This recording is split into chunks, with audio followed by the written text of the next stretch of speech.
harka fuune daawwattoota yuutuubii Isaaq Zeenuu jalatti argamtan hundi keessan nageenyi keenya kan kabajaaf jaalalaa bakkuma jirtanitti sinaa dhaqqabu jecha har'as oduu gaddaa qabannee dhiyaanneerra. Akkuma beekamu ji'a wal fakkaataa keessaa shamarran babbareedduu lama godinni Jimmaa yookaan magaalaan Jimmaa dhabdeetti.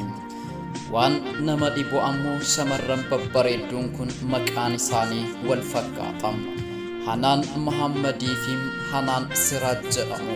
Akkuma beekamu Hanaan Muhammad taatee torban lama dura abbaa manaasii wajjiniin bultii ijaarrachuudhaaf gara Finfinnee cidhasiitiif waan adda addaa guuttachuuf gara Finfinnee imalte. Sana booda abbaa manaasii Kadir Hasanii wajjiniin waldhabdeen gaafa uumamu sana booda fooqii sadaffaarra lafatti kuftee argamte. Taateen kun miidiyaa hawaasummaa akkasumas miidiyaa hunda to'atee ture. Dubbichis baay'ee gara nama nyaata. Nuti Hanaan eenyuun akka ajjeefame hibboo ta'ee ture. Akkuma maatiin isaanii jedhanitti yookaan maatiin isii jedhanitti Hanaan harka namaatiin akka ajjeefamtee fi haqni isii osoo hin ba'in awwaaluudhaaf dirqamneet jirra jedhanii turani. Haa ta'uti torban kana keessaa immoo reeffi isii bakka isii erga awwaalamtee guyyaa torbatti reeffi isii ajaja mootummaa Itiyoophiyaatiin akka boolla keessaa ba'e lammaffaa qoratamu taasifameeti ture. Sababni isaa duuti ishee kun harka namaatiin akka ta'e maatiinis irra deddeebi'anii himaati turani. Kanaafuu abbaa manaa ishee kan fuuldura bultii waliin ijaarrattu kun to'annoo jala oolfamuun isaa ni beekama. Garuu dubbiin kun akka isiin of ajjeeftetti irra diddibamee dabarfamuudhaaf yaalamee ture. Haa ta'uti maatiin firoottan akkasumas namoonni Hanaanin beekan namoonni reeffa isii argan akka sagalee xiyyitii sagalee hin qabneen adda keessa rukutamte ragaa irra deddeebiidhaan ba'anullee poolisiin magaala Finfinneetiif poolisiin magaala Jimmaa dhugaa kana dhoskuudhaaf baay'ee yaalaati turani. Sababni isaa abbaan manaa ishee kun kan isiin fuulduratti bultii waliin ijaarrattu kaabinee guddaa godina Jimmaa magaalaa Jimmaati waan ta'eef. Egaan namoonni mootummaa kana wajjin hojjetanu badii akkamii yoo hojjetanillee badiin isaanii ni dhoskamaaf ture. Egaan namni kun Kadir kun injinariingiidhaan kan eebbifame yoo ta'e abbaa ilmoo lamaatis haadha manaas ni qaba ture.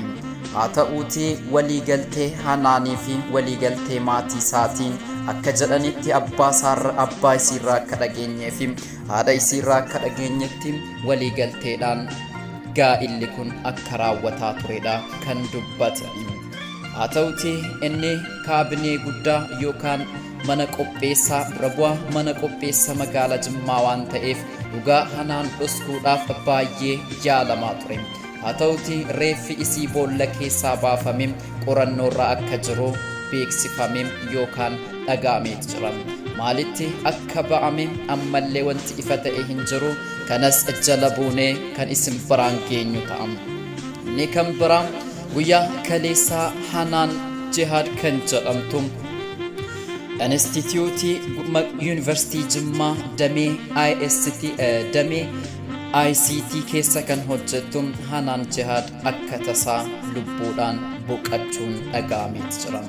Egaa Hanaan shamarree bareedduu fi baay'ee namoota hedduudhaan walii galtuu fi akka mooraa Yuunivarsiitii Jimmaatti shamarree baay'ee jaallatamtuuf kabajamtuudha. An akka dhuunfaa tokkootti yookaan akka barataa Yuunivarsiitii keessaa tokkootti ishee gadi fageenyaan nan beeka ture. Sababni isaa dipaartimentiin yookaan bakki ishiin keessa hojjettu dipaartimentii kootiin kan wal fakkaatu waan ta'eef wal quunnamna ture. Haalli isiin nama itti simattuu fi amala qabeettii durba bareedduu sii turte. Egaan guyyaa kaleessaa boqachuun isii dhaga'ameet jira. Egaa akkamitti akka boqatte immoo wanni irra ga'ame hin jiru akka qorannoon tokko tokko ibsutti akka kulaalitiin isii yookaan kaleen isii lamaan hojii dhaabedha kan himamu. Ammuma qabamte hammuma boqatte. Egaa Hanaan magaalaan Jimmaa shamarran babbareedduu ji'a wal fakkaataa keessa maqaa wal fakkaataa qabanuun gara addunyaa lammaffaatti akka godaananu ta'anii jiru. Rabbi haqa Hanaan Muhammad haa baasuun akkasumas ammoo jannataan isii haa qanansiisu. Hanaan Jihaadis illee Rabbi jannataan isin haqa isii haa qanansiisu. Maatiif firoottan isiitiif illee jajjabina haa kennu jennam. Kan si gane haa ganama.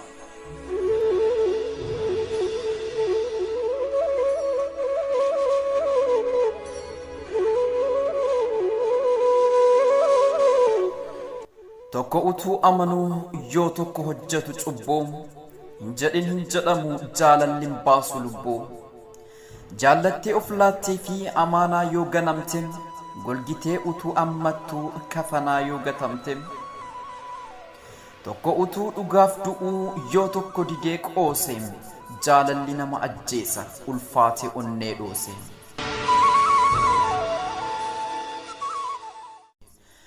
Jaalataan qalbiin qabu lubbuun hin jiru kansaa tokko utuu sirreessu tokko yoo deeme dabsa. Na amansin jaalladha jedhee sobee kakateem waadaa kee waadee nyaatee argaa kee yoo lagate. Sitti siqee si baree jaallachuu kee erga argeem yoonni deemee si jibbee dirree irratti si darbeem. Jaalala sobaa kuusee onnee kan kee gollobee sin jaallana jaalladhu jedhee sobee sossobee. Bifaa fi dhaaba kan kee ilaalee yoo si jibbe gadda kan kee gammadee dibbee dhaane yoo sirbe.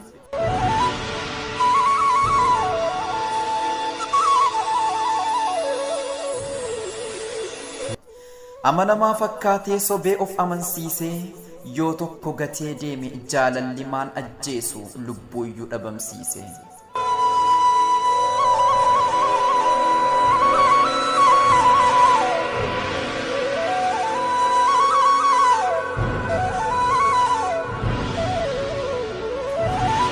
Jaalalattiin qoosinaa qoosaa miti jaalallee giiftii koo lubbuu keetiif haa bu'u araarame. Akkasin turre silaa si jarjarte qalbiin badii kee araarame siif haa dhiisu rabbiin. Kan si gane haa ganamu haa gaafatamu itti jannata siif haa laatu haa ifu qabriin sitti. Yaadannoo Hanaaniif. Barreessaan Nuura Zamaan Muhammad yookaan Ifaa Baraa. Walaleessaan Isaaq Zeenuu.